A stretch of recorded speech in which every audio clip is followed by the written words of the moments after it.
Hello everyone, welcome to Word Funk. This is the Halloween episode, kind of, because it's the last one we're going to record before Halloween. But we don't have any Halloween-related things. It's an hour and a half of David S. Pumpkin jokes. Are you guys ready? I haven't seen David S. Pumpkin yet.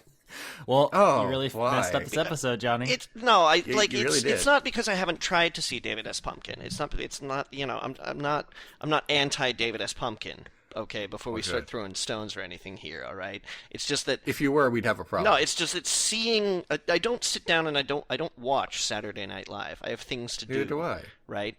Mm-hmm. But the problem is that YouTube, the Saturday Night Live YouTube channel, has elected not to show David S. Pumpkin in Canada. What the fuck? That's a holiday crime. Yeah, so in other words, what I have to do in order to find it is I need to go to the Canadian franchise, which I think is Global TV, that airs Saturday Night Live, probably next Saturday, because they're usually about a week behind.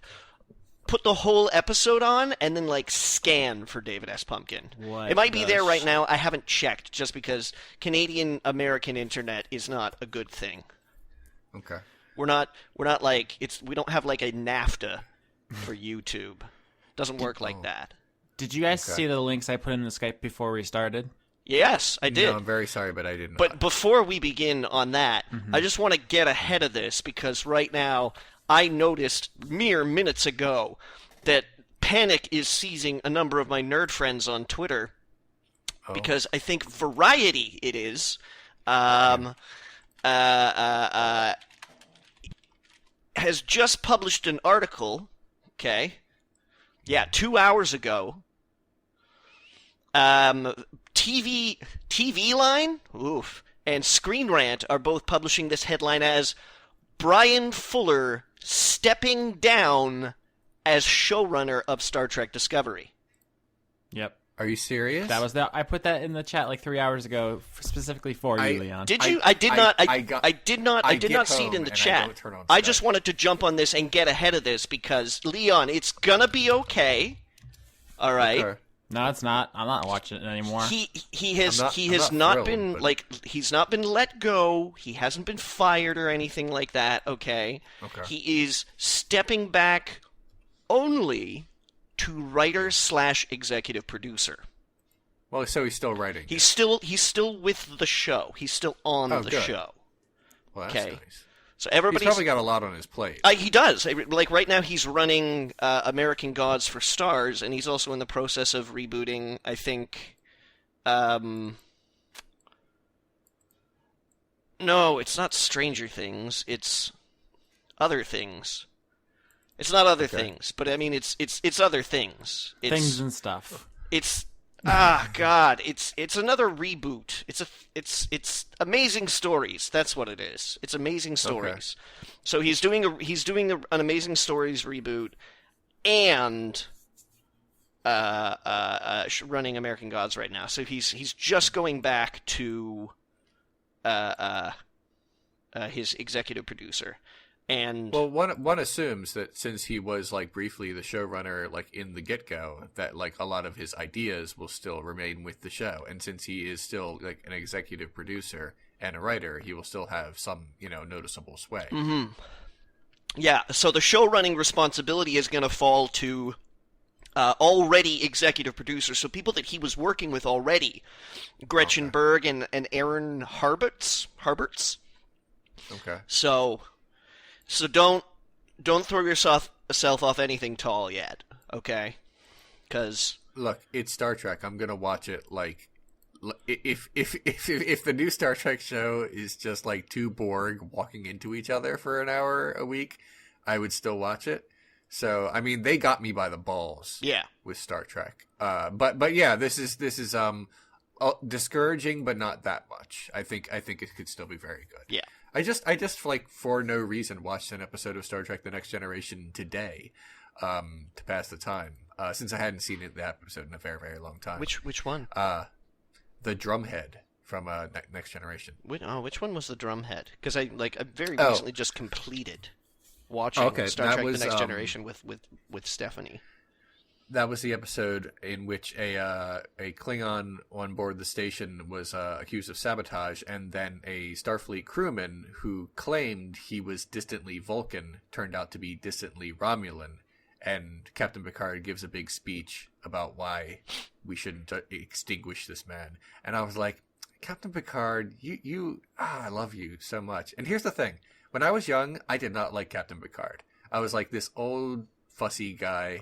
You know, I was like, ooh, I love my books. I was like, it was like, ugh, so boring. But as I get older, I'm like, gosh, this is the philosopher king that we need. Oh well. He's pretty dad. Yeah.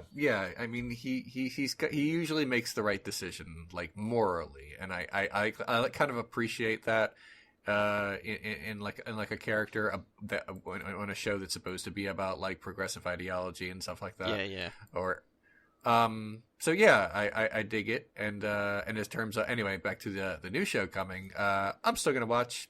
I'm still very, very into it. I'm still very excited.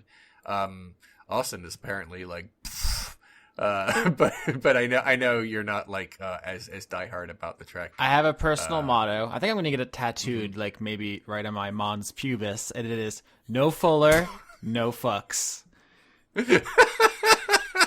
If you're not Bryan Fuller, I don't give a fuck. Okay. Well, he's still there. It's not like he's been like booted out and he has like a hobo bindle and he's walking down the street and away from Star Trek. He has written the first 2 episodes, like they're his script. Yeah. So no, Yeah. I'm exaggerating. Obviously, if it was on Netflix, I would watch it probably. But it's on like some kind of proprietary CBS thing, and that sounds like a lot of work. I think it's coming to Netflix in Canada actually. Oh God, Canada, what are you doing? Well, no, you see, the problem is, like, okay, the digital rights distributions in Canada are different than America. So, you know, there are tons of stuff on Canadian and American Netflix that aren't on the other Netflix. It's a disaster. Yeah. I actually have a Canada question here for you, Johnny. Before we move on to that, I was just going to explain, the thing is that, like, up until very recently, one of the major telecom companies in Canada, kind of a joint project called Rogers and Shaw, who were sort of like our Comcast, they had their own streaming service in Canada called Show Me, except spelled like whimsically with an I. Show Me! That's fun. And it didn't work, but not very well, at least anyways. But its chief purpose was to buy out shows from under Netflix's nose that otherwise would have been broadcast in Canada. So, like, I think they had the rights to digitally air Star Trek in Canada, but then, like, a few weeks ago, Rogers and Shaw were like, yeah, we can't keep up, so we're shutting it down. So in November, Show Me is disappearing, and I don't know that there's any other analog to Netflix in Canada.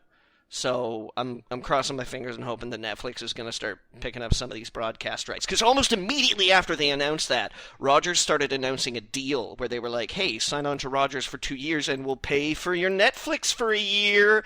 I was like, you slick motherfuckers. You're ditching the bag that you were holding. And then you're like, this guy's got a much better bag. That metaphor got away from me, sorry. that is our way. Bryan Fuller, still involved. Star Trek Discovery, still going to be eminently watchable. All right, so I'm just going to ask this question. Did you question. want to do your Canada question now? It's not mine. This came in before the normal question period, but it's been bothering me so much I can't eat or sleep. I've been thinking about it nonstop, so I faved it to remind myself to ask it. This comes from April Marlene on Twitter, who asks, hi, April. Does Johnny have an accent to you and Leon? If so, how is it different from yours? I can't tell because I'm German. Guys, what do we sound like to other people? What if our entire world is a simulation? What's going on? Perception is subjective. Help. Everyone has an accent to someone else, and in terms of me to Johnny, there are like very rare moments in which Johnny will pronounce a word in which I would be like, oh, that's so Canadian, the way that you said the thing. But like 99 times out of 100, like American voices sound like Canadian voices for the most part. And by the way, I'm making a broad generalization because American voices are also quite varied. Yeah. And I imagine that is also true of Canadian voices. But having been to Canada a bunch of times and spoken to a lot of Canadians, sometimes once a week, our voices sound similar enough that it's barely noticeable, is what I'm trying to say. There's a lot of colloquial accents in Canada. Yeah. Newfoundland, for example, or if you want to be a stickler, Newfoundland. Ooh, I do want to be a stickler. They're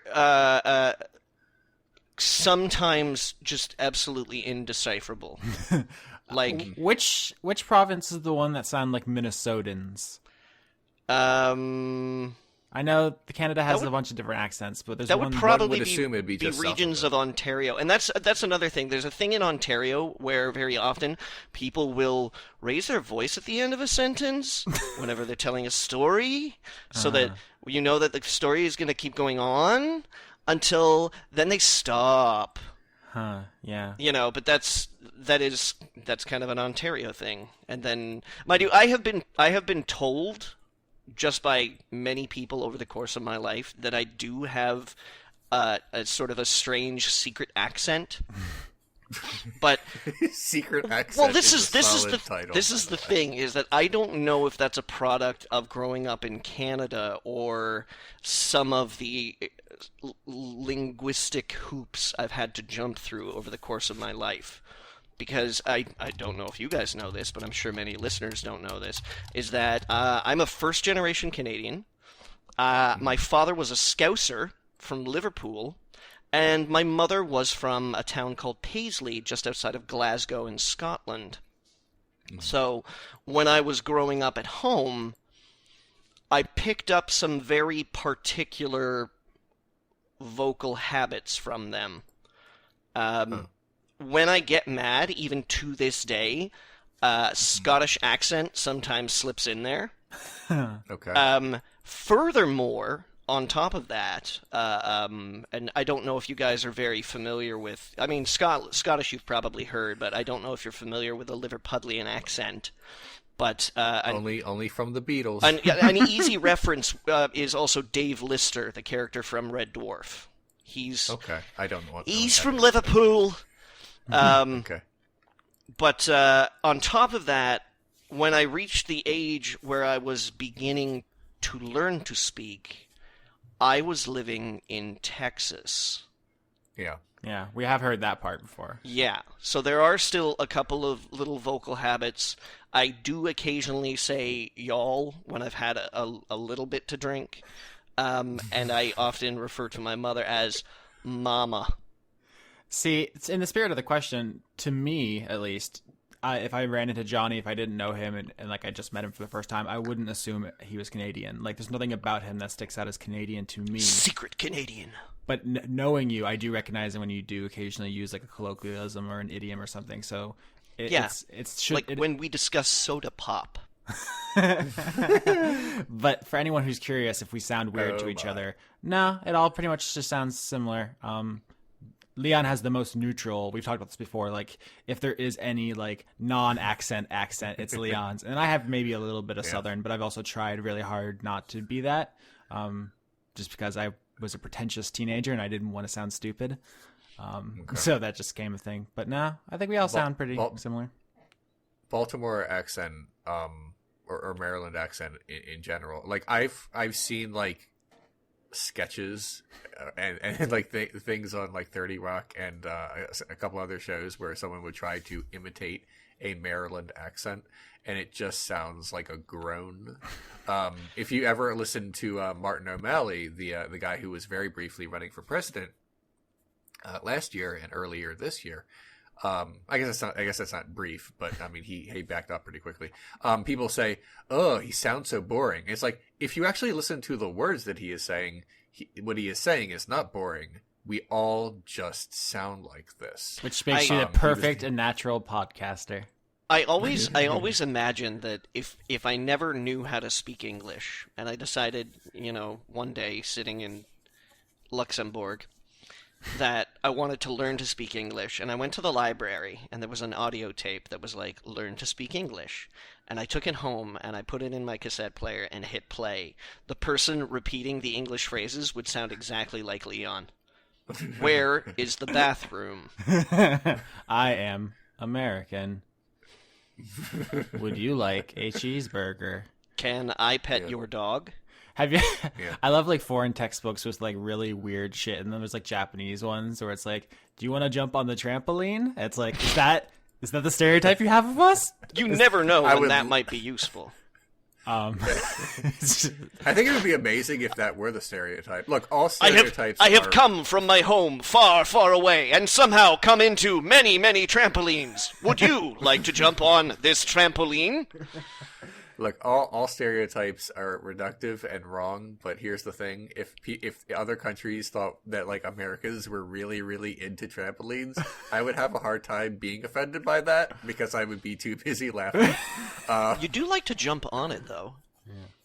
I've been on it. You know what? I mean, I guess I fit the stereotype because I've experienced one trampoline in my life, and I rather enjoyed it. Me too. I guess that is kind of our thing, isn't it? I mean, it's hard to who gets on a trampoline and is like, not for me. I don't know. The other people with inner ear problems.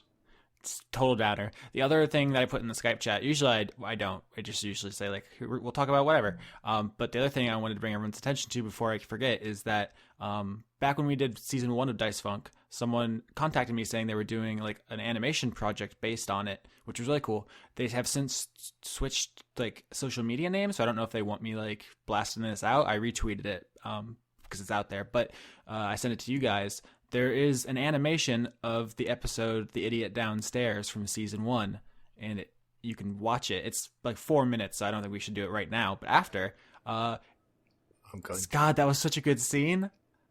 It was It's an amazing, it was so cool to see it because it's one of our crowning achievements. But shout out to there. Also, gosh, so many people doing so many impressive things. There's a podcast that was linked in the forums, the Funky Shack forums for our projects, which was in Russian, so I couldn't understand it. But apparently it's like a fan podcast of our podcasts. What do you mean? Like somebody translating it? Someone? No, like talking about us the way we talk about other media and also other stuff. I assume it's in Russian, Really? so I don't. And then you guys see that pumpkin? Someone carved a pumpkin. Yes. Oh my God! The pumpkin blew my mind. Holy cow! If you don't know what I'm talking about on Twitter, I retweeted it, so you should look at this friggin' pumpkin. It's so good. Yeah. It's by Irving Royale. It's of the art from season 2, episode 5, which is also someone I should credit because their art is amazing. But it's our Dice Funk characters in the pumpkin, and it's God. Our fans are so talented. Yeah, I just wanted to say, like, the name of the fellow who did the interactive movie thing, his name is Guy Montag, in case you were looking for him on the Twitter, which I believe was a Ray Bradbury reference. Unless his name just really is Guy Montag. But yeah, cool. Yeah. I'm gonna check this out like right after we're done this. And the art which the pumpkin is based on is from a Tumblr account called Sephirin, Sefirin. I don't know if that's helpful for finding it, but God, how is everyone so good at stuff? It's crazy pants. I have a jillion topics we can get to. We have questions. Where do you guys want to start? I have one question I'd like to ask you guys. Yeah. Ooh. Do you think yes that Chuck Tingle fanfiction reads like an austere Dickensian novel? No, but Chuck Tingle apparently has a book called like Pounded in the Butt by a Unicorn Sailor, and someone tweeted that at me, like, Dice Funk fan? And I was like, God, I hope so. That would be great. Do people know about Chuck Tingle? Yeah, I think he's pretty well known. Did we not discuss Chuck Tingle? I feel like we've talked about Chuck Tingle on a previous broadcast. He does like it's hard to escape him. He does absurdist like gay porn writing. There's like also this weird mystery about his identity and if he has some sort of although really we should refer to him as Hugo Award nominee Chuck Tingle. Yeah, and also they just started a Kickstarter. I think it's called Kickstart Me in the Butt or something. Kickstarted in the butt, yeah, which is going to be like a dating simulator video game based on Chuck Tingle's writings, and I think being I know Zoe Quinn's involved. Yeah, and Jim Sterling's doing a voice. Yeah, Jim cool. Sterling is voicing. So it's like it's a whole weird thing. So I mean, if you're looking for a chance to prove that you're a true buckaroo, today's the day you do. God, this must sound like absolutely gibberish to anyone who's not into like internet culture, huh? Probably. Do you ever? So I've been running into this a lot lately because other people at law school are normies, like they're white. I work with a bunch of normies. I know I feel your pain, Austin. They're just like from good families and have normal like aspirations and goals and stuff. So they don't like they had never heard of The Onion. They'd never heard of Snopes. Yeah, and then you ask them like what they do, and they're like, "I really like pizza." Yeah, and dancing. Yeah, their free time is like exercising. Do you like networking, the radio? Social drinking. NCIS is a great show. Yeah, it's hard. It's hard to find people to connect with on this level, which is why we have created this crazy little thing. Whereas you're like, we're like, who's the hottest Hemsworth? And then, Yeah. just I have like strong feelings. just about like this. greasy arm wrestling. Yeah. All right. So, you guys want me to throw more at you? Anybody? I want to hear more stuff. I watched some things. Yeah. I think I seem to recall. The only thing I watched of significance was the premiere of The Walking Dead, and I don't think we want to talk about that. Well, I've made it known my lack of feelings about The Walking Dead. Yeah. That's I stopped watching a few years ago. yeah. Or two years ago. Yeah, I'm not going to talk about it specifically because Do you still follow it, or was it just sort of incidental? I did. You were in the room when it happened. No, I saw that it was free to watch on the official website, so I just watched it. Yeah, I mean, if it's free. Yeah. So I don't really want to get into the specific plot details. It's very like contentious and there's spoilers, blah, blah, blah. The only thing I want to say is that it's kind of an accomplishment that they've created characters that people care enough about that it's like big news when they die. Because a lot of shows go 5 seasons without creating a single character that I care if they live or die, right? Like even creating one person that audiences love and identify with and want to pull through and feel for them is like an artistic accomplishment. And that The Walking Dead has like half a dozen is like to its credit in a way that like I feel gets glossed over because of all the things that are shit about the show. And there are a lot of things that are bad about the show, but I don't want to take everything away from it because wow, I really do care about so many of those people. Westworld is teaching me that I love robots. Yeah, I still haven't gotten around to that. They're pretty good. But yeah, Walking Dead, once again, it's doing the thing it's been doing for a while, which is like holding beloved characters for ransom to make you watch their shocking deaths, which is kind of garbage. But, And as I understand it now, Jeffrey Dean Morgan. Yeah, God, he's a handsome gentleman. I like him a lot. I hope he is more in this. Someone saved me from this thing I've done. I watched Legend, starring Tom Hardy, and also Tom Hardy. Fuck, I thought you were going to start Tom Cruise and Tim Curry. Yeah. I'm the devil. It was Tom Hardy. And also Tom Hardy. He was pretty good. Cool. It was funny because I watched it with my mom, who was like in England at the time when the Cray brothers were famous. So she was actually like taking a particular amount of delight in it. She was like, "Oh my God, that song. Oh, wait a minute. I think I recognize that street. Oh, yeah, I remember that." And she was like regaling me with stories about Britain in the 60s, and it was a nice night. I think I liked the movie more just because I had quality time with my mom. I watched the first 15 minutes of it. I couldn't understand what Tom Hardy was saying, but I couldn't. Yeah, no, you're gonna have trouble understanding. That's he puts it on pretty thick. I saw a picture of Tom Hardy hanging a picture of his dog while his dog was there in the same like pose as the picture, and it like made my life. I gotta find that. Okay, go on. Just Tom Hardy's good. That's my point. No, that was that was it. It was a good movie, but yeah, you're gonna find it difficult to understand. It reminded me of the time when Trainspotting finally made it to North American theaters and they were subtitling it. Yeah. Because people couldn't understand what the fuck Ewan McGregor was saying. Mm-hmm. Sounds about right. But I did okay, because as I said, I grew up around weird accents. Right. Everyone in the UK just sounds like various pirates. So, not my joke, but a good one. I told you guys about how I tried to get my friends to watch the Guy Ritchie movie Snatch, right? But it was too old? That didn't help. But also, they just literally couldn't understand what anyone was saying. Yeah. And it's a shame, because that's a very Which is good weird, movie. because Jason Statham has, like, the easiest British accent to understand. Yep. Oh, dear. So remember last week when I was telling you guys about foreign names of films? Absolutely. Do we want to do more? Because I will definitely listen to them for quite a while before getting bored. I mean, yes, we're definitely going to do more of that. That's a new feature on the show. But also, I apparently started this thread on our forums where a bunch of our foreign listeners are giving their favorite examples. And I haven't vetted any of these. I'm taking their word for it. They could be making these up. So that's their thing, not mine. But I'm going to share some now.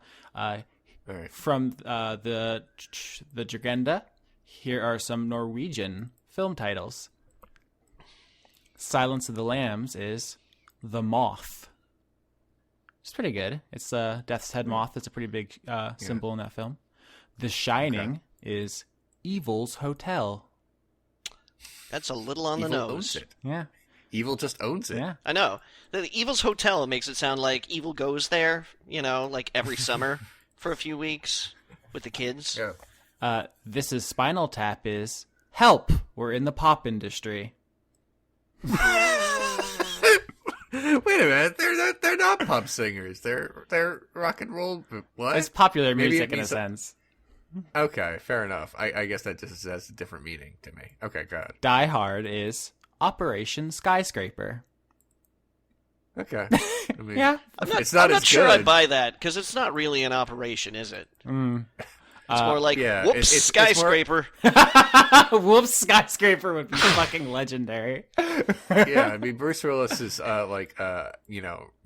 scramble through the vents and everything is more like a extra legal activity than an operation. And Austin Powers, the spy who shagged me, is the spy that spermed me. That can't be true. And there's a little explanation note that says, no, this is not an expression or even a word anyone uses here. Yeah, but it's not a word either. Like, They took liberties. It is now. And here are some, I think, Austrian. This is Kirsten Haslinger, who I believe is Austrian. She gives us the American president is, hello, Mr. President. Hi. Hi. It's nice.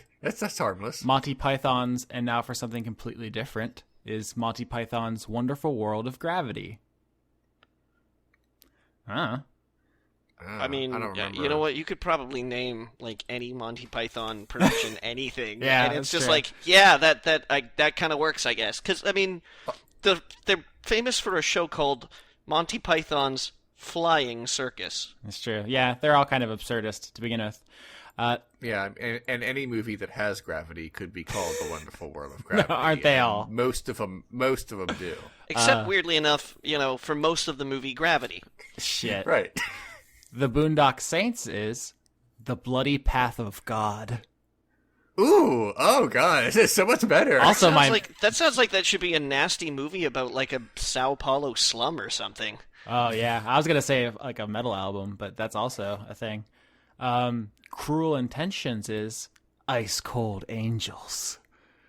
Fuck. That's also amazing. Man, that should have been my barbershop quartet name in the 90s. Here's another Die Hard. Apparently here it's called Die Slowly. Oh. They're not wrong. Well, he is very slowly being harmed. Aren't we all, throughout the course though? of the film. Are we all slowly that Well, way? yeah. some of us faster than others. Some of us aren't bleeding from our feet, though. That's true. Yeah, I mean that's a pretty distinguishing factor of how in trouble you are. Are you bleeding out of your feet everywhere? No, you can wait. When I read this one, this is when I thought I'm gonna have to put a asterisk saying I didn't check if any of these are right because this one's a little sus. Dodgeball is called Right in the Nuts.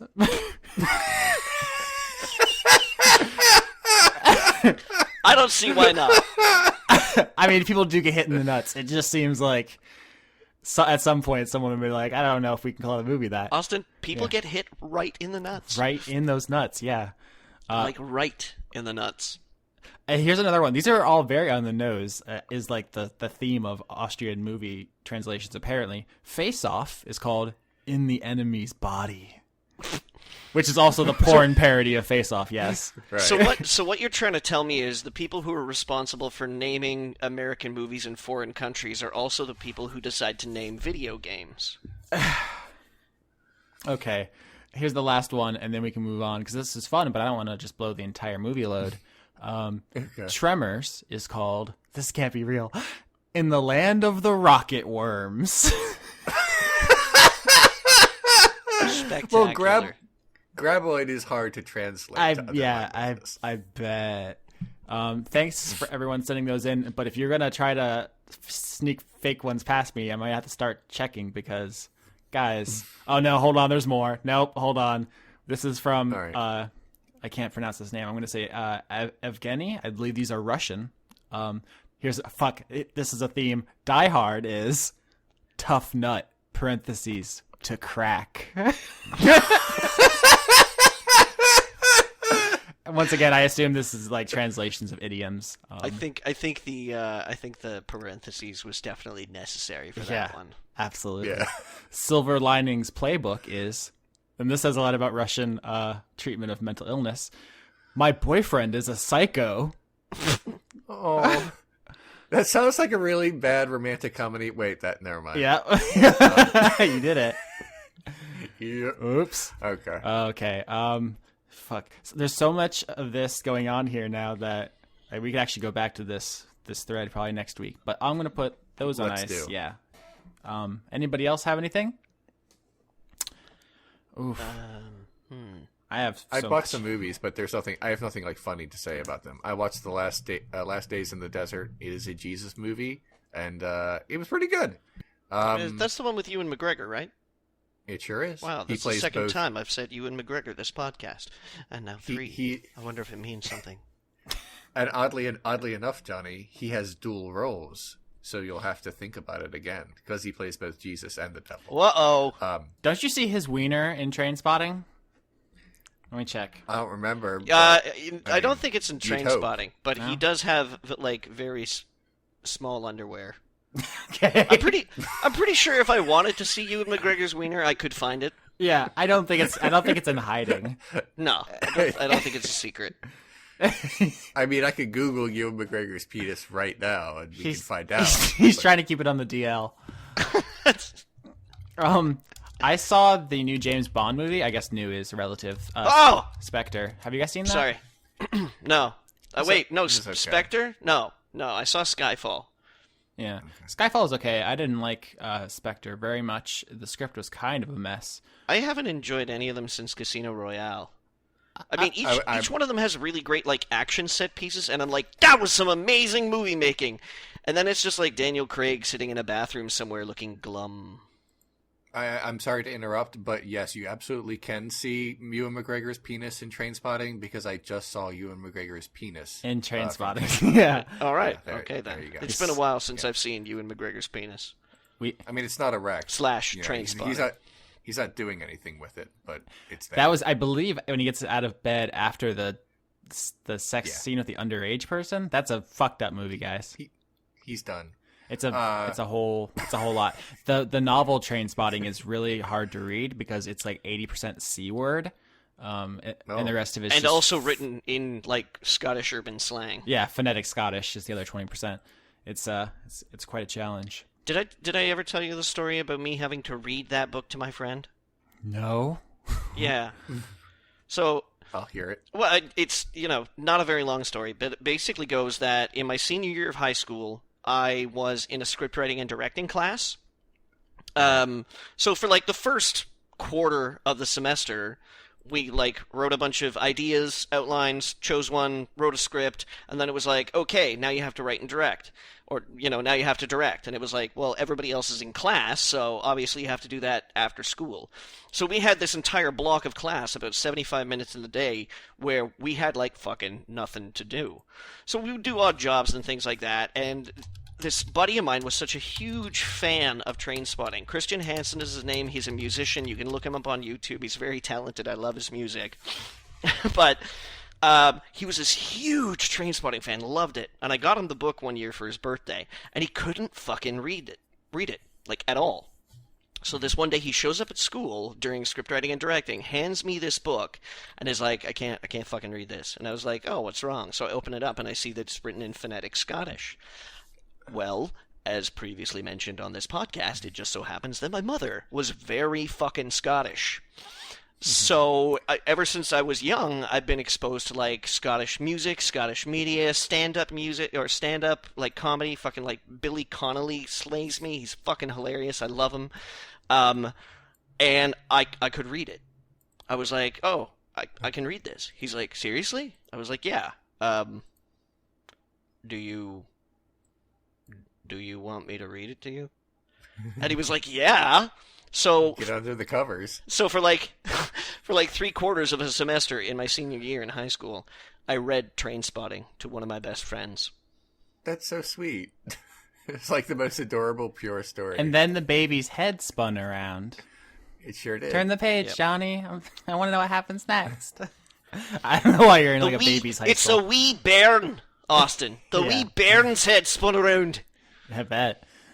I'm just sitting here Googling foreign movie titles because I cannot be stopped. Okay. But I brought up Spectre not because I'm really super interested in talking about that movie, but because last week we got a question which I didn't feel prepared to ask or answer, which now maybe I do. It's from Himmelslob, which I just probably ruined, which asks, thoughts on James Bond and the possibility of another Daniel Craig James Bond movie.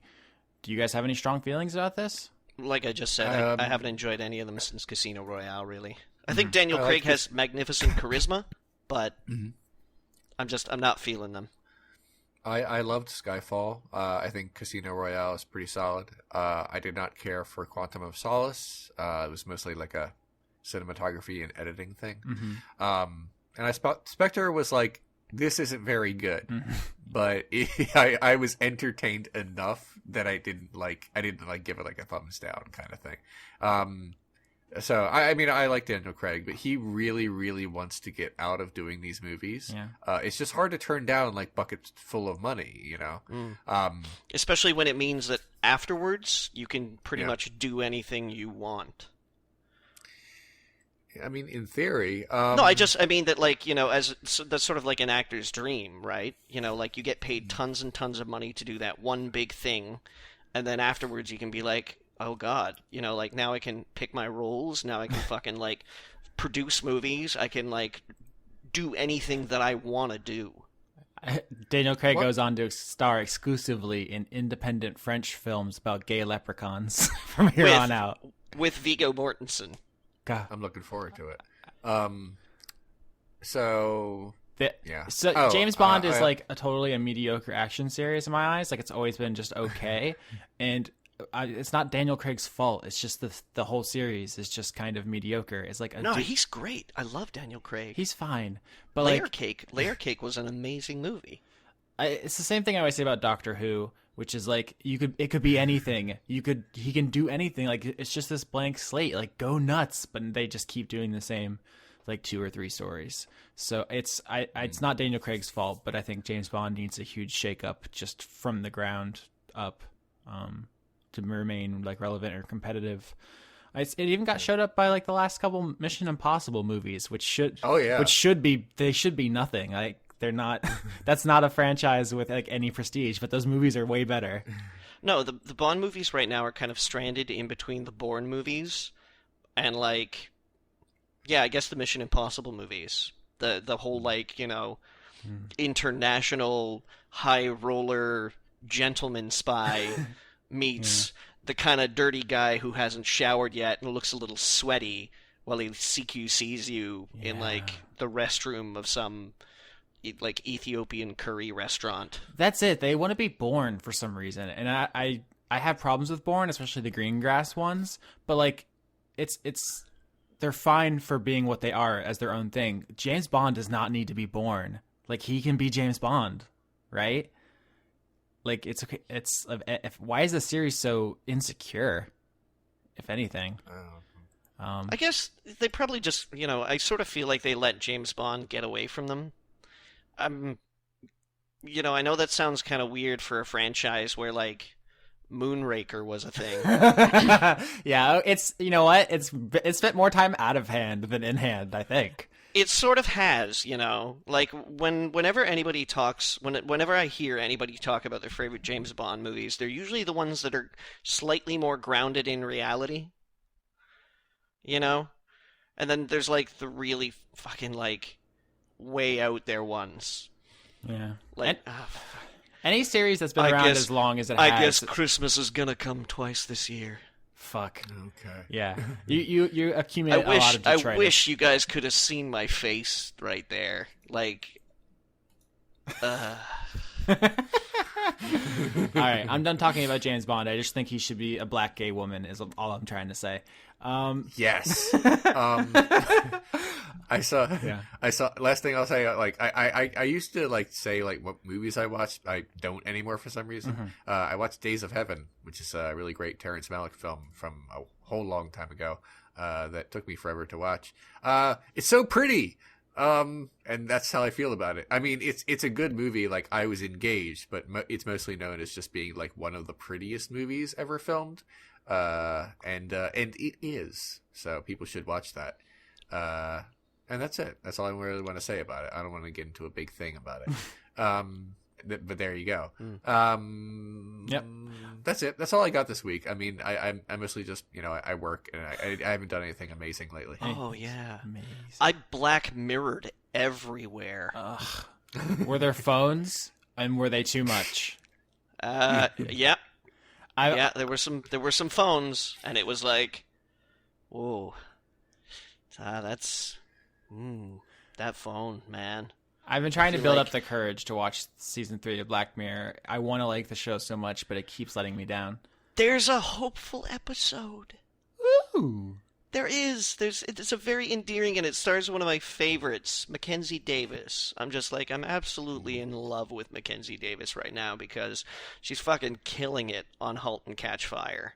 And every time I see her face, I'm just like, it's Mackenzie Davis. And yeah, she's in this hopeful episode of Black Mirror, and I was like, yeah, you go. But there was a really, really great video game episode. Yeah. Like a really, really great video game episode. Leon's sound of disgust. No, I mean, I'm not surprised, because Charlie Brooker used to write for, I think, PC Games N or something like that, or Electronic Gaming Monthly or something. He was a games journal many years ago, and he's always been very vocal about his love of video games. I think in one of the Sniper Elite games, you can shoot him, presumably in the balls, because that's something that you can do in the Sniper Elite games. I was under the impression that's all you can do in those games. No, you can shoot people other places too, but mainly in the balls. Let's be, totally honest.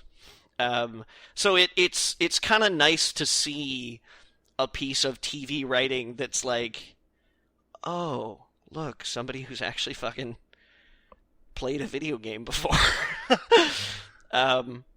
It was really good. I really liked the last episode, even if a large component of it was robot bees! And I'm sorry, I just had to say it like that. Yeah. Robies. But I enjoyed it, man. I really enjoyed it. I mean, but that's no secret. I'm a Charlie Brooker t-shirt wearing groupie. Cool. But I liked it. I thought it was good. I thought in some respects the writing was a little stronger, actually. And it's more than apparent that they have a larger budget to work with in Netflix. And like a couple of of recognizable faces in some episodes. Kelly MacDonald, again, from Trainspotting, who played the underage girl that we spoke about earlier. Kelly MacDonald's in the last episode of Black Mirror. Weird. I wonder if that means anything. But the universe is trolling us and us alone. That's what it is. But I enjoyed it. I like it. Doesn't let me put it this way. It does not diverge too far from the attitudes of previous Black Mirror episodes, obviously. But I feel like that they had an infrastructure there. They had a staff. They had a plan that really worked to the strengths of the series. And they did try some new things. Like, I was actually, the episode I talked about with Mackenzie Davis was kind of touching. Like, it was pretty emotional, and I was like, oh, wow, that's new. So yeah, it seemed stronger. It seemed like a better focused dose of what we were getting before. So, double plus good marks. All right. So, do you guys want to go to Austin's Law Corner? We need a jingle. Sure. We can always go there. You can always Law! No. Holy shit. You two went in entirely different directions. We edit those together. I'm gonna. Good stuff. So I have a simple case for you guys today. We're not going to get too buck wild here. 3 hunters in the woods. They're all wearing proper hunting gear. They all have guns, obviously. A bird goes up. Before you continue, I want to know: is this one of your trick question law things where it's like, congratulations, it happened in 1476. America wasn't even a nation then. I don't think so. No. Okay. When you say proper hunting gear, do you mean they're wearing their oranges, or do you mean they're in camouflage? What I mean is, don't worry about it because it's fine. All right. It doesn't matter. Yeah, I'm saying that's not a... So they're dressed appropriately for the situation, however that may... So not shorts. Look, go ahead. No, they're in jorts. The whole time. It's very important. Jorts and halter tops. So a bird goes up. I think it's a quail. It doesn't matter. And 2 of the people turn to shoot it, and they both accidentally shoot the third guy. So they're like in a triangle, right? So like 2 of the points of the triangle shoot at a bird, but hit the third guy, who's the third point of the triangle. We got that visual? Yep. Okay, I guess. He gets hit in the eye by only 1 bullet. Dick Cheney. Yeah. That is the same joke we made in class, but the thing here is there's only both shot definitely, and this was at a time when ballistics wasn't enough to match the bullet with the gun. Right. Okay. But so he was definitely shot by one of them, but they don't know who's in trouble. What happens? If there's no evidence, like you can't arrest them both for the same crime, because so one would assume that the terrible outcome to that, but slightly more fair, I guess, would be that neither could be. Yeah, that's a prisoner's dilemma situation right there. It's kind of like you can't put both of them on the hook for shooting the guy. You could probably be like, "Whoa, you're both negligent." Right. There's no way to cut the sentence in half like King Solomon. Let's assume this is entirely civil. No one's going to jail. These are friends. Okay. So who's in trouble civilly? Who's responsible? Okay. Well, because he got shot in the eye, someone's got to pay for it. I don't know if someone's got to pay for it. But the guy who got shot doesn't want to pay for it. I understand. Yeah. I don't know how... You could conceivably get both guys off unless you charged both of them. Because if you charged one, they could very easily say, there's no proof that my client did it, it could have been the other guy. And then if you charge the other guy, it's like, there's no proof that I did it, it could have been the other guy. But if you charge both of them and say, listen, you were both negligent in this situation, at no point in time can you say, there's no proof that one of the 2 of my guys did it. So I'm hearing 2 answers. One is both, one is neither. In my mind, sorry, go ahead. Sorry, go ahead. Oh, I was just saying, in my mind, one would assume it would be neither, just because of the impossible to prove. If it could be proved, it would be completely different scenario. But basically, you're saying someone did it. There's no way to prove which one. Whereas what I'm suggesting is that I think the proper legal maneuver would be to recognize that there's a fault in the entire group. And be like, yeah, I got in the way. Both of you guys shot in my direction. We are all kind of responsible, so I'm saying that you probably got a better chance in a civil suit to pick a little bit out of everybody's pockets.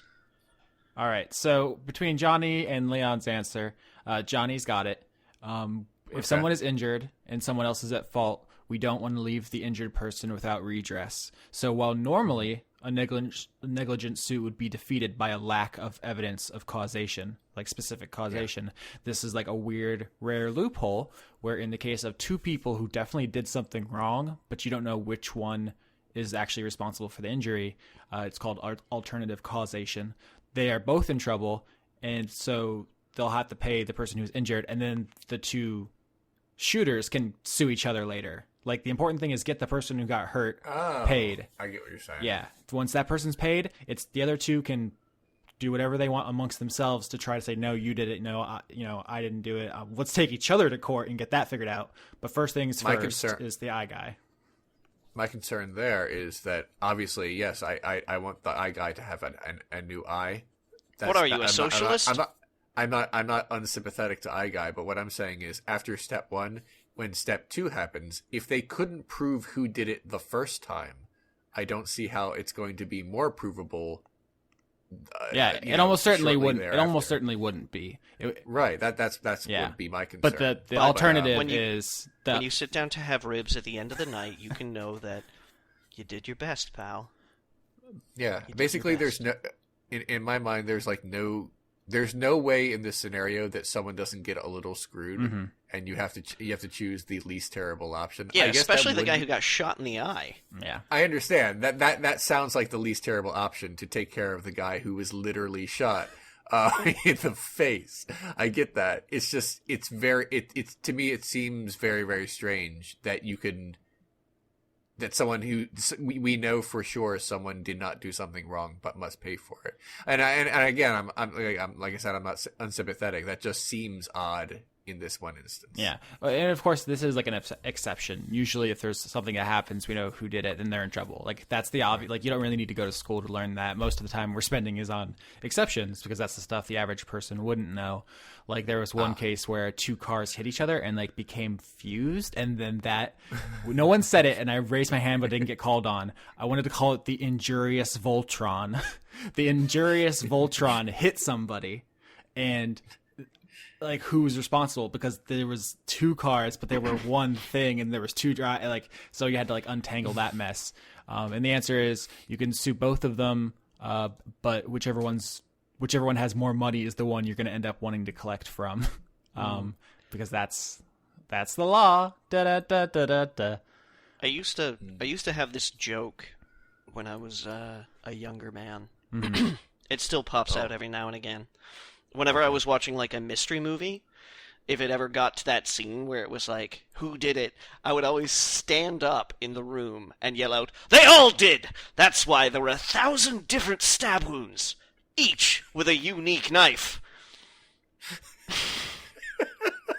Every time, without fail, I lost a lot of friendships over this joke. Even if it wasn't a murder mystery, honestly. I yelled that at the end of Titanic. So yeah, I have more stuff, but we're kind of getting up on our time limit here. So I wanted to just talk about one last thing before we hit questions, which was, I guess another segment we have in this show is D&D settings. People seem to like the last one. So I brought a couple more to talk about real quick, because I already hit the ones that I actually Red Steel! I really like. We can talk about Red Steel if you want to. I was going to bring you guys Dragonlance. Red Steel is pretty... herp. Yeah. And it's got some neat bits, but mostly I find it kind of herp. And Greyhawk were the two that I was going to talk about this week. Yeah. Dragonlance makes sense because, like, I mean, if If you, like me, grew up in the 1980s and 1990s, your first exposure to Dungeons & Dragons may have been through the Dragonlance books, or the video games associated with them. Yep. I mean, Johnny's already kind of done the thing I was going to say, which is this is the setting that's mostly known through the books and video games. I mean, you want to take this, Johnny? Because you probably actually have more Not info. especially. Okay. I mean, when I first played D&D, Advanced Dungeons & Dragons, 2nd edition, it was with a guy who just, devoured the Dragonlance books and would not stop talking about Raistlin and how awesome Raistlin was. And I mean, yeah, the video games, the old TSR video games, the gold box games too. The gold box games are a pillar of classic CRPGs. Absolutely inscrutable if you had never actually sat down and played Dungeons & Dragons on a tabletop before. Just impossible to decipher. Ugh. But it was funny because the other week when you said Forgotten Realms, when you were like, yeah, it's your generic Lord of the Rings, I was like, oh, dude. Oh, no. No, you got it wrong. It's the other one. The other one's the generic Lord of the Rings. I mean, in a lot of ways, Dragonlance and a lot of the lesser settings have just been kind of rolled into Forgotten Realms, which has kind of muddied their flavor. But I like Forgotten Realms because it has weird, rich history, like the death of gods and the age of I don't know what it was called, fucking the age of chaos or something, where gods were made material and wandered the mortal realm, and you've got different governments and it's very political and there's a fictional history to it, and I like that. Mm-hmm. Dragonlance, while kind of similar, just seems like somebody added a little less sriracha and used Mrs. Dash instead. Yeah, Dragonlance is kind of that fantasy of great heroes with magic weapons fighting evil people. So that is very high fantasy. I don't know if I'd give as much credit to Tolkien there as just Arthurian legend maybe. That seems fair. But the thing, like I said, a lot of that stuff, the best elements have been taken from it anyway. In the Monster Manual, there's under Death Knights, there's this whole entry about Lord Soth. He's the big, scary Black Knight guy who is from Dragonlance, but now he's just part of the game Dungeons and Dragons because he was so popular. So, yeah, that's one of them. Dragonlance is the one I knew about those books, even though I never read them, because did you guys know that Dungeons and Dragons is one of the most successful literary series in history? Yeah, I did know that. It's like Twilight, 50 Shades of Grey, the Bible, and then D&D. It's actually intense how much those sold. It's pretty. I mean, go figure. Yeah. I didn't honestly realize that until relatively recently, maybe planning stages of season 2, how much stuff there is out there. There's just... And for how long it's been a thing. Oh yeah. Which is, it's weird too, because a lot of nerd culture, when you think about it, before a certain point was really just oral history. Almost. You couldn't just walk into a hobby store in fucking 1994 and be like, my good man, I've heard a great deal of things about this Dungeons and Dragons. I'd never imagined they'd put two of the same such things together in the same work. Bring me your best manual. You had to know somebody like that cool teacher from Stranger Things. Yeah, it was an in club, and I say nerd culture because it was the same way with video games and anime and shit like that. When you knew a friend who had the same console as you, and you were like, dude, we should trade games. That was suddenly your library size doubled.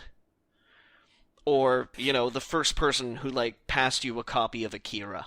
Can you imagine if you went back and be like, someday people will own hundreds of games and never play any of them? Yeah, that would blow my mind back in 1992. And each one is longer and more beautiful than anything you own right now. Are you mad?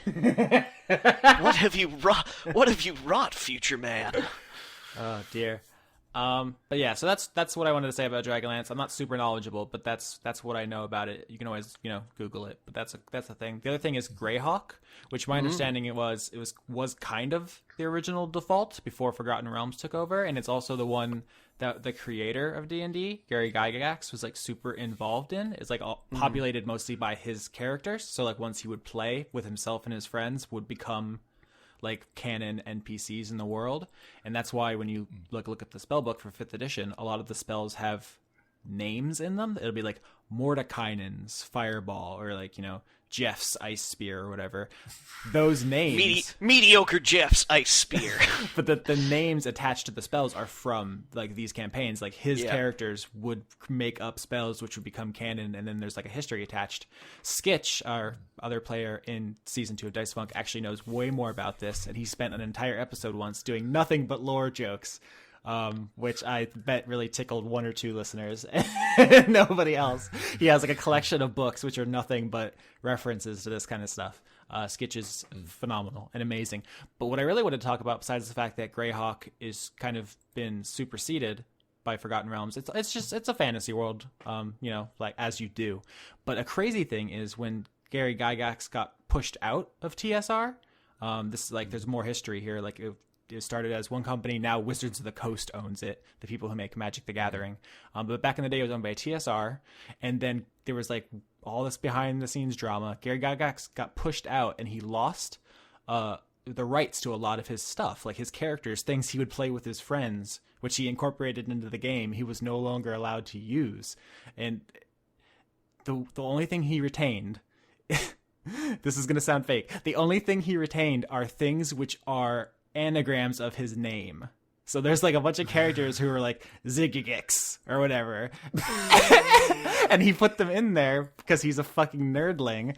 And apparently he still has the rights to them because they're based on his name. And that is... God, D&D is a phenomenally stupid game, and I love it. He would have the rights to them. Mm-hmm. One would think. That he has passed since. Yeah, well, yes, of course. There was a very famous XKCD comic on the matter, where it's like a guy at a business desk on the phone, and the other line goes, "Hello?" And he's like, "Death? Yeah, it's the boss. Listen, we haven't seen you all week." And he's like, "Yeah, you know that thing where when somebody dies, they're allowed to challenge you to a game for their souls?" He's like, "Yeah." He's like, "Well, this guy knows his shit." And it's like, and the last panel is like a Gygax like pulling out another book, and he's like, "Okay, I add the paladin to the party." And Death is like, "Oh shit, he's pulling out another rule book." XKCD is very good. Have we talked about it before on this show? Mm-hmm. It's one of the few webcomics that I actually still read, because most of the ones that I started with when I got on the internet for the first time either don't exist or got bad. So XKCD, good stuff. Look it up. I'm done talking about my nerd shit. If you guys want to answer questions, I could move to questions. I'm ready. All right, I got one here from Rargalicious. Her spooky Halloween name is Spookylicious. You may know her as Lavinia the Dryad. What is your favorite pastry? ? Toaster. Steak and kidney pie. Is that technically a pastry? It's a pie, ain't it? You got me there. Apple pie. Guinness marinated steak and kidney pie. That doesn't sound real. Oh, it's real, son. I guess I believe you. It's real and beautiful. Josephina Vineyard asks, if the three of you live together, how long would it take for you to resort to cannibalism, and who do you think tastes the best? Johnny, definitely, first of all. Yeah. Me? Yeah, you definitely... I bet he's like you kind of are what you eat, and Johnny eats good food. Yeah, so. but like... He's also properly moisturized. Leon, you're like vegetable and grain-fed. Yeah, I mean, you'd be just like, this is just rice. You've been very honest. You've been very honest, too, that you don't necessarily work out that much. Leon's organic. I exercise, but it's not like... I'm thin enough, but it's not muscle. Okay, you know, so I'm thinking at all. Austin then, because Austin doesn't really... He walks, which is, like, gentle.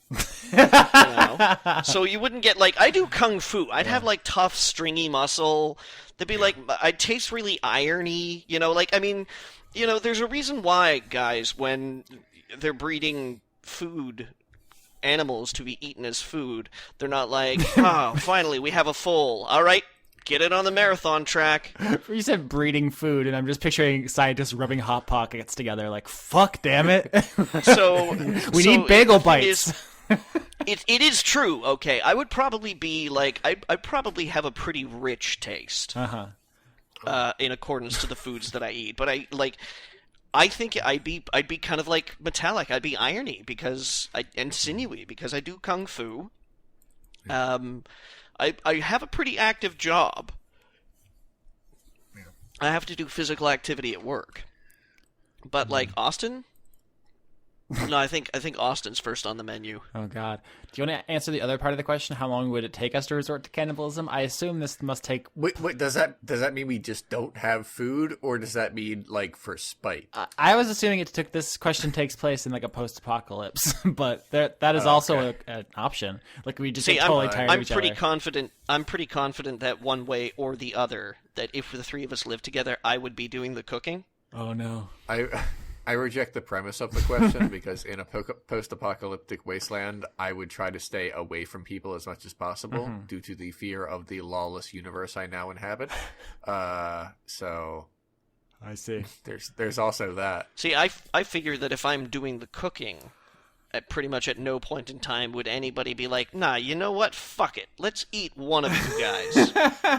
Plus, I feel like I would kill all my victims from a distance. Oh my God. Like, and then only meet them after they are done. I feel like that's reasonable. Yeah, I wouldn't eat any of you guys alive. I mean, no.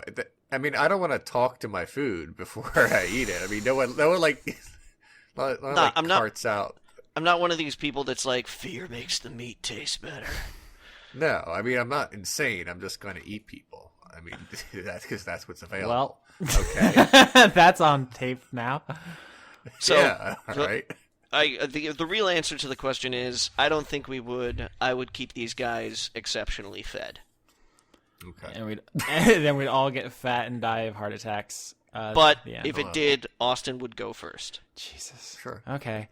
Here's a question we could actually spend some time on. Probably. Oh, great. I think, Leon, you might have some thoughts on this, but who knows? Jade O'Lantern, which is the spooky name Hi, for Jade. our professor Dr. of questions. Jade, yeah. spooky of questions. The spookiest of questions. Do you guys have thoughts on the Nintendo Switch? It's neat. It's bold. It's daring. It's a console for a new generation. Look, I haven't mentioned this because I was afraid to mention it, but I do play video games again and have been enjoying them lately, after about 2 years of hating them. So, like, the fact that there is a new Nintendo console coming out next year is kind of cool. I'd have to think about price, whether or not I'd want it. I'd have to think about what games are for it. But knowing me, even if I really, really wanted it, I'd probably wait a year before the price went down, and there's actually like a games library for it. The portable aspect to it is great for lots of people. It means nothing to me. I just don't want to. Although they did the one thing with portable that I do like, and that I can apparently take it apart and put it on a stand, and just use the controller instead of like holding the controller / console portable thing next to my face, which I just cannot do. So they did the thing that would make portable acceptable to me, but I still feel like I would almost never do that. Leon? But yeah, I mean, I'll wait for the games. I'm a little disappointed that it's not going to be backwards compatible with Wii U because I never bought a Wii U, and there's a bunch of Wii U games I want to play. I think most of the good Wii U games are probably going to get either ports or like just new versions. They showed Mario Kart, and I assume we're going to get a Smash, and they showed Splatoon. So like you're probably going to get all of them. So Leon, one would hope. Yes. At the risk of breaching an uncomfortable subject, what video game have you been playing lately? You don't have to tell me what you think of it, but I swear to God, if you say Dishonored, I'm going to kneecap you. No. Basically, like, a couple months ago, I was like, I've kind of like disliked every video game I've played except for Hotline Miami for the past 2 years. Like, why do I even keep trying to play video games? And then I thought maybe I should like narrow down the kinds of games that I have liked in the past and only get those in a very narrow way, which sounds like limiting, but it was actually quite freeing because that means I wasn't going to buy anything I didn't want. Yeah.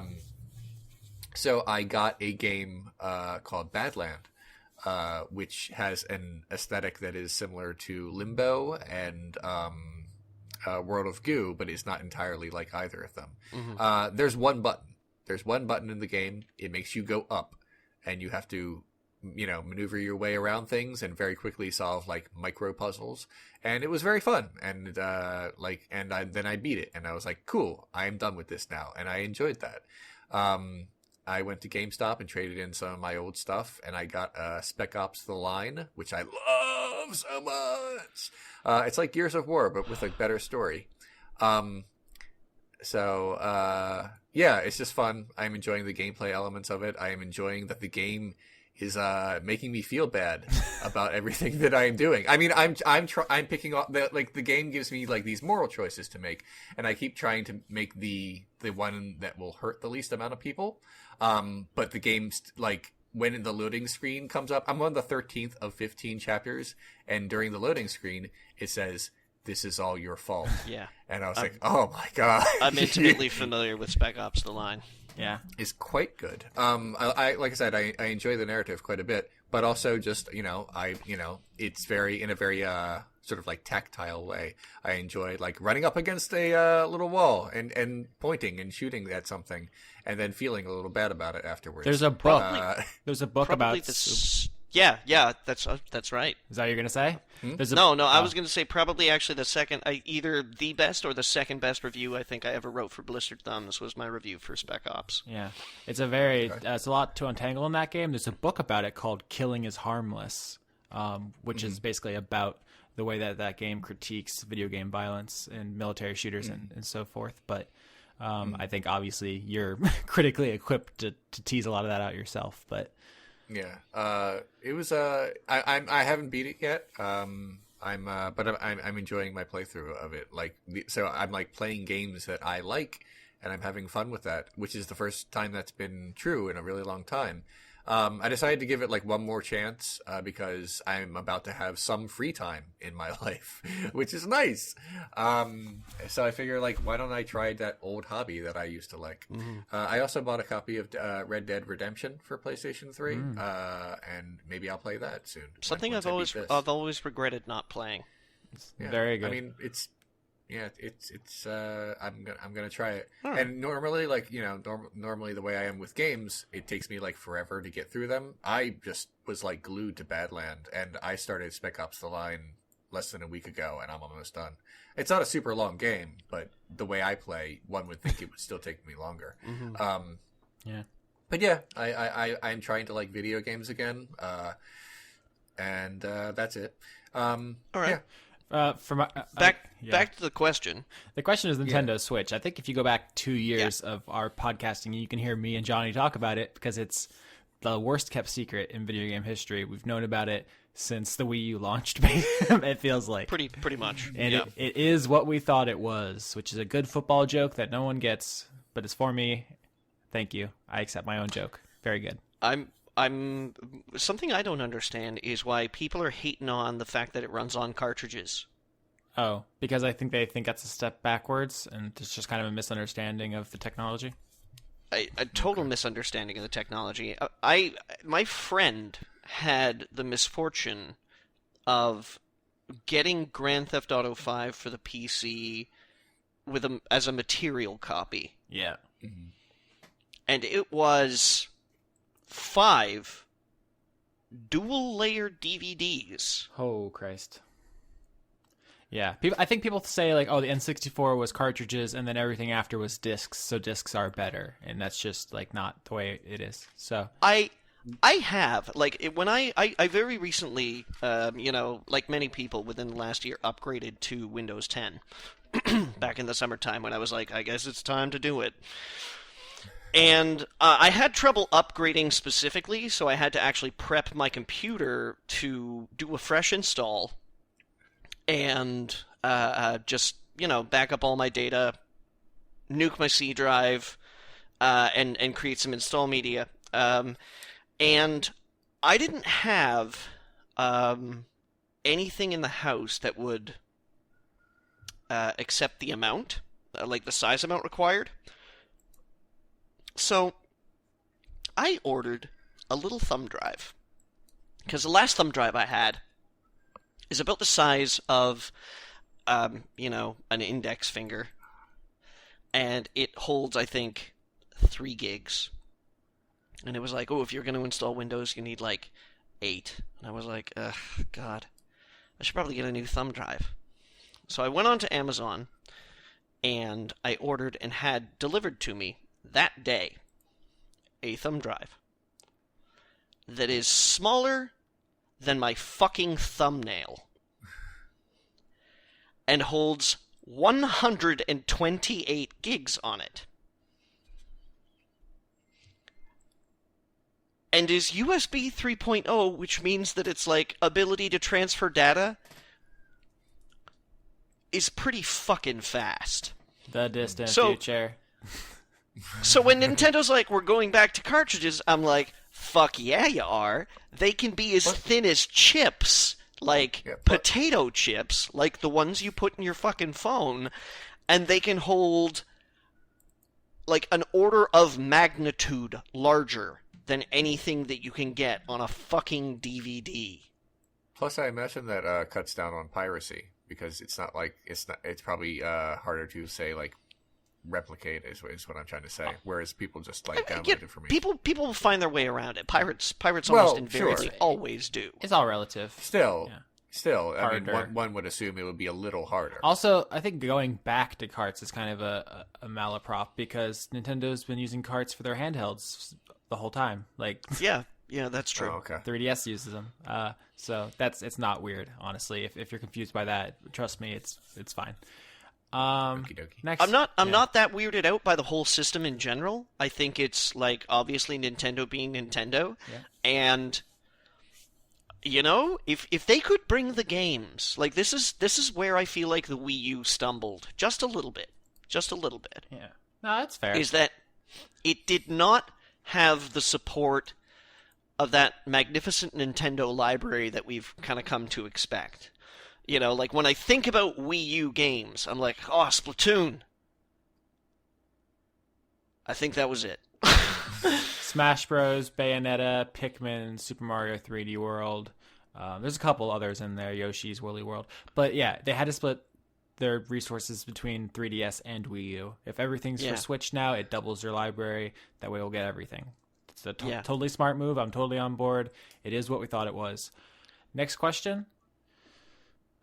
Onward. Cyretha asks, what music did you listen to growing up? By choice and or by force, parentheses, parents, siblings, friends. I actually have a good answer for this because I didn't develop my own musical tastes until high school. Wait, what was the question? What music did you listen to growing up? Did you guys have a radical change? Have you always been musically independent? Because growing up in a very poor neighborhood, all my friends were very into Eminem. That was the thing we all listened to. We were all angry, white kids, and that was something we identified with. My friend who stabbed me, I think I've told that story before. He actually dyed his hair blonde. What age group are you talking about right now? That would be middle school. That means nothing to me. 6th, 7th, and 8th grade. So 10, okay, 10 so to 12? Preteen. Yeah. But not child. Correct. Tween. But when I actually started liking my own music was He said with much disgust. Pardon. Yeah. Was high school. My first year of high school, my freshman year, I had a couple friends who were very influential. My first girlfriend really got me into a lot of classic rock, The Doors, Pink Floyd, like acid rock, stoner rock, stuff like that. And I had a friend who was, I'm not going to say this person's name because at the time, he was a man and now she is a woman. And I don't want to I don't know how much of that is okay to say, but this person was super influential on my life. They introduced me to Modest Mouse, The Killers, Franz Ferdinand, basically all of that alt indie shit that was just blowing up when I entered high school, which changed my whole scene. So I think this is a thing I definitely have a lot of experience in, growing up without anything really and then coming into totally different music. I really liked Bob Dylan in high school, and then I liked Tom Waits in college, and now I listen to almost nothing. The end. Leon. Yeah. Sorry. Early growing up, before you establish a cultural identity for yourself, like most kids, I sort of fell prey to my parents' musical tastes, which, lucky for me, were actually really, really fucking good. My dad was super into David Bowie, Roxy Music, some Gary Newman in there. And then he had an affinity for songwriters. He really liked Billy Joel and Rory Gallagher and Eric Clapton and Cream. And then when I got to high school, I fell in with a punk rock crowd. So not so much classic punk. Apart from maybe the Dead Kennedys, but sort of neo-punk, NoFX, fucking Pennywise. Trying to remember what else. It never really landed with me. Ooh, the Circle Jerks. I forgot. Yeah, the Circle Jerks. That's an amazing name. That's up there with Butthole Surfers as absolutely. You just went for it.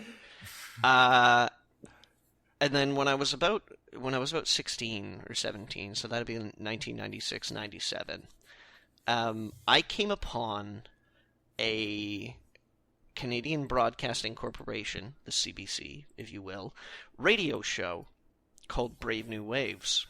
Brave New Waves aired between Monday and Thursdays from midnight till 4 o'clock in the morning, which just happened to coincide with my 16 to 17-year-old sleep schedule.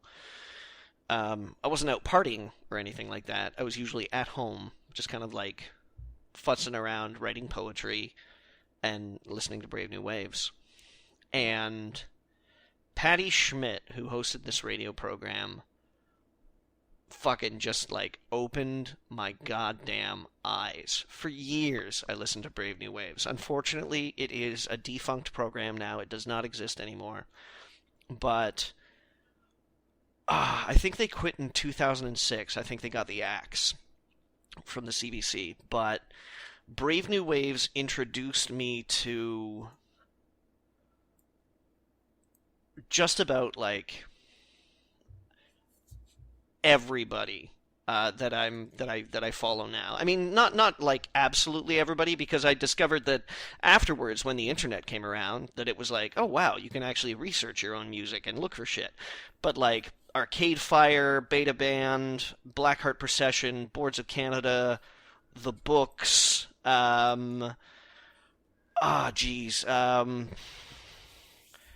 Anticon, which is Y themselves, Dose One, who does a lot of video game soundtracks these days. But what is it not Devix. A Modest Mouse I heard as well for the first time on Brave New Waves. Nico Case. Shoo Shoo, Sparkle Horse. Actually, no, my dad introduced me to Sparkle Horse. Sorry. But Bell and Sebastian, Aphex Twin, even, Destroyer, or Dan Behar's other work. You should mix in some fake ones. Pinback, Air, I first heard on Brave New Waves. Geez, yeah, like, it was, I suddenly started coming into all these, like, all this music that I was just, like, chasing down. Because sort of, like, previously to that, even though I didn't really get into punk, I got into, like, industrial and goth music a lot. So, like, Nine Inch Nails, Skinny Puppy, a name that I'm probably going to butcher, Einstoßen Neubauten, The Cure, KMFDM, Pigface. Actually, there's someone I went to high school with who I don't even remember their name. I literally just think of them as Nine Inch Nails guy. Because, like, I met him, and he was, like, wearing a Nine Inch Nails shirt, and I was like, I've heard of them, are they good? And he's like, I'll talk to you tomorrow about this, and he just brought me the entire discography, and, like, here, take this home. Like, yeah, I was that guy. I was that guy. That guy in the leather trench coat with the really big boots. Yeah. And then everyone needs one of those. Everyone needs a Johnny. But after, like, when I got out of high school, when I graduated, that was kind of when I realized I didn't really need like a clique anymore, like a cast. I didn't need to be the Nine Inch Nails guy anymore. Not even Trent Reznor is that anymore. No, I just mean, like, but that's the thing is that, yeah, I was no longer in a situation where I was thrown into a social situation over and over and over and over and over again every single day, interacting with people that I didn't really necessarily want to interact with, but I kind of had to because we were institutionalized together. And then I cut my hair, and I started wearing slightly more regular clothing, as opposed to always insisting that it had to be black or leather or something like that, and just started, like, devouring everything that came my way. And it was funny because at that point in time, in my early 20s, my dad and I started talking music together again. Oh. So, like, we sort of mutually discovered Tom Waits, and I would pass him things like Crooked Fingers. Eric Bachman is the guy's name. He used to play in a band called Archers of Loaf. He was a big fan of Crooked Fingers because, again, like, Eric Bachman's a great songwriter. He writes songs. And then he came home one day because he went out shopping with this, like, Sparkle Horse CD. And he was like, I heard this on the radio over to the store. And I was like, oh my God, I had to buy this CD. You have to hear it. And, like, Sparkle Horse became one of my favorite bands until Mark Linkous, unfortunately, killed himself. Oh. And since then, it's just sort of been like I've done a lot of just, like, reading and looking up on my own and just, trying to find new stuff. Cool. Like Jack Kane, one of our listeners, passed me a band just this week. I got a chance to listen to one of their albums called I think it's called Slonk Donkerson. So Jack Kane passed me a link to a band named Slonk Donkerson, and I got to listen to that today at work, and it's weird. Jack, I got to tell you, because I think you were the same guy who pointed me in the direction of Moon Hooch. I don't remember specifically, but Slonk Donkerson sounded like that was like the most prototypical rock music that nobody has ever written yet. I was like, I feel like I should know this song. But yeah, I mean, Crazy Town. So Slonk Donkerson sounds like a name we'd make up for, like, a stupid bit. Oh. I was really, really pleased when I saw that. I was like, Slonk Donkerson? Fantastic. And the album... Sounds like... I'm sorry, go ahead. The album that I listened to as well, it was Slonk Donkerson's The Lunar Martini Motorbike Club and Their Respective Destinies. That sounds like something we'd be like, hey, I'm Slonk Donkerson. Welcome to my carnival of meat. Like, it's just like a character in our universe. It was great. But yeah, so I I guess I didn't really get around to formulating my own tastes until I was like in my late teens or something like that. But I mean, fuck, it's not like you should suddenly expect to be a savant on the ins and outs of every fucking like musical trend or genius that goes unappreciated when you're 12. Give yourself some time to develop, for fuck's sakes. I'm just lucky because I started out with people like fucking David Bowie. I mean, that was like... That's a head start. It was like every time he shows up on the stereo, I'm like, thanks, Dad. All right. So unfortunately, I have to go. So yeah, that's going to be the last thing I say. But it's been a pleasure, and thank you for listening. But Austin's out. Talk to you guys next week. Slunk Donkerson!